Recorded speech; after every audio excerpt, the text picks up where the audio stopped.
Assalamualaikum warahmatullahi wabarakatuh. Kami dari kelompok 5 akan mempresentasikan materi tentang kepemimpinan.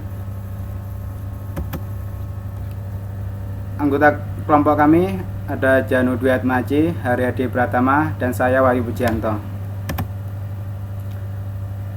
Untuk seorang wirausaha, kepemimpinan adalah modal yang sama pentingnya dengan kreativitas dan kepercayaan.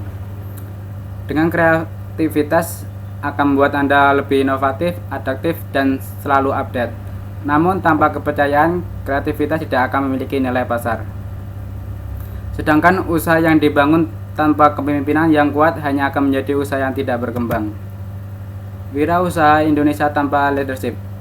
Pada tahun 93, Maxwell mengatakan, dedikasi suci bisa membuat orang sukses, namun rendahnya kemampuan leadership mengakibatkan kreativitas Anda terbatas.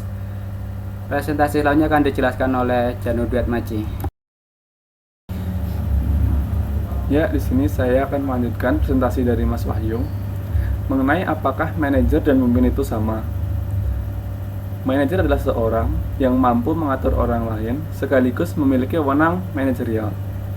Sedangkan pemimpin adalah seseorang yang mampu mempengaruhi sekelompok atau seorang untuk mencapai sebuah tujuan bersama. Nah, dapat disimpulkan bahwa kedua tokoh ini berbeda karena manajer bersifat mengatur dan memerintah, sedangkan pemimpin bersifat mempengaruhi dan mengajak. Kemudian mengenai teori karakteristik pemimpin. Pertama, dorongan. Seorang pemimpin harus memiliki dorongan untuk memimpin dari dalam dirinya. Dorongan memimpin ini nantinya akan tercermin dalam kegiatan sehari-hari yang dia lakukan. Kemudian, kehendak untuk memimpin. Seorang pemimpin harus memiliki kehendak untuk memimpin yang berasal dari dalam dirinya sendiri, bukan dari faktor uang, bukan dari faktor perintah orang lain, atau faktor-faktor lainnya. Kemudian, kepercayaan diri. Seorang pemimpin haruslah percaya diri. Mengapa hal ini penting? Karena kepercayaan diri seorang pemimpin nantinya secara langsung maupun tidak langsung akan berpengaruh kepada bawahan dan struktur organisasi lainnya dalam kerjasama tersebut. Kemudian, kecerdasan yang dimiliki. Pemimpin yang baik haruslah cerdas agar mampu membaca peluang yang baik dan juga menyelesaikan masalah yang dimiliki oleh kelompok atau pekerja yang dimilikinya. Kemudian, yang terakhir adalah pengetahuan yang luas berkaitan dengan pekerjaannya. Seorang pemimpin haruslah memiliki pengetahuan yang jelas tentang apa yang mau dia lakukan dan apa yang harus dia lakukan mengenai pekerjaannya. Hal ini nantinya akan berguna untuk mengarahkan bawahan atau rekan kerja bahkan untuk mencapai tujuan yang lebih baik dan hasil yang lebih memuaskan. Untuk presentasi selanjutnya akan dilanjutkan oleh Mas Haryadi Pratama. Ya, Assalamualaikum warahmatullahi wabarakatuh. Terima kasih Mas Jan waktunya. Saya akan melanjutkan presentasi Anda tentang teori perilaku kepemimpinan. Kita mengambil studi kasus dari Universitas Iowa. Ada 3 gaya kepemimpinan. Yang pertama itu gaya demokratis. Gimana sih gaya demokratis pemimpin itu? Ya, gaya demokratis pemimpin itu bawahan atau pengikutnya berhak mengemukakan ide-ide mereka. Jadi tujuan dari perusahaan tersebut, bahkan cara untuk mencapai tujuan tersebut itu dilakukan atau dirundingkan bersama. Jadi ide-ide ataupun pendapat-pendapat dari bawahan atau pengikut itu sangat dihitung. Kemudian gaya otokratis. Gaya otokratis ini sangat jauh berbeda dengan gaya demokratis, bahkan bisa dibilang bertolak belakang. Kenapa? Karena pemimpin ini bisa dibilang egois. semua tujuan dari perusahaan dan juga cara untuk mencapai tujuan perusahaan tersebut itu ditentukan oleh pemimpinnya. Jadi ya, pengikutnya tinggal jalan mengikuti apa yang dikatakan oleh pemimpinnya. Kemudian yang ketiga, ada gaya laissez-faire.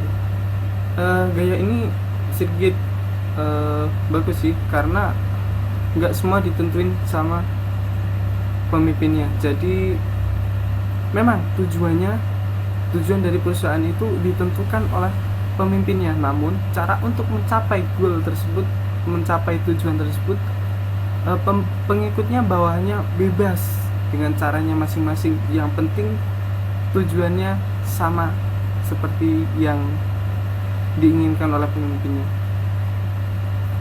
Terus lanjut ke jenis-jenis kepemimpinan. Yang pertama itu ada kepemimpinan transformasional transaksional. Kepemimpinan ini membicarakan tentang kualitas ya. Ya, yang pertama yang transformasional, dari katanya aja itu transformasi, bisa diartikan itu merubah. Jadi pemimpin mengubah kualitas dari pengikutnya itu secara langsung dengan didikan dia. Beda dengan transaksional, dia mengubah kualitas pengikutnya itu tidak secara langsung. Misal dia dengan gift ataupun hadiah-hadiah. Jadi siapa yang mendapatkan kinerja yang lebih baik, maka dia dapat hadiah, misal naik pangkat dan lain sebagainya. Dengan demikian saya yakin pengikutnya berlomba-lomba untuk dapetin hadiah itu. Dengan tidak langsung kualitas mereka saya yakin bertambah. Dan kemudian ada kepemimpinan karismatik visioner maksudnya ya. Ada beberapa ciri. Yang pertama, mempunyai visi. Jelas pemimpin itu harus mempunyai visi. Kemudian menyampaikan visi, mampu menyampaikan visi. Ya, pemimpin itu memang harus pintar ngomong, jadi ya begitulah. Kemudian berani mengambil resiko. Ini sifat alami dari seorang pemimpin ya, jadi bawaan. Kemudian sensitif terhadap kendala lingkungan. Yang terakhir, menunjukkan perilaku di luar kebiasaan. Pemimpin itu memang biasanya sangat kreatif, berbeda dengan yang lain. Kemudian yang terakhir, ada kepemimpinan tim. Kepemimpinan tim ini dia dipilih oleh anggotanya. Jadi bisa dibilang dengan gaya demokratis tadi ya, yang dari studi kasus Universitas Iowa. Jadi dia itu hanya mengawasi tugasnya, hanya mengkoordinasi, namun tanpa karakteristik seorang pemimpin dia nggak akan bisa terpilih. Jadi mungkin sekian presentasi atau penjelasan tentang kepemimpinan. Terima kasih atas waktunya. Saya akhiri. Assalamualaikum warahmatullahi wabarakatuh.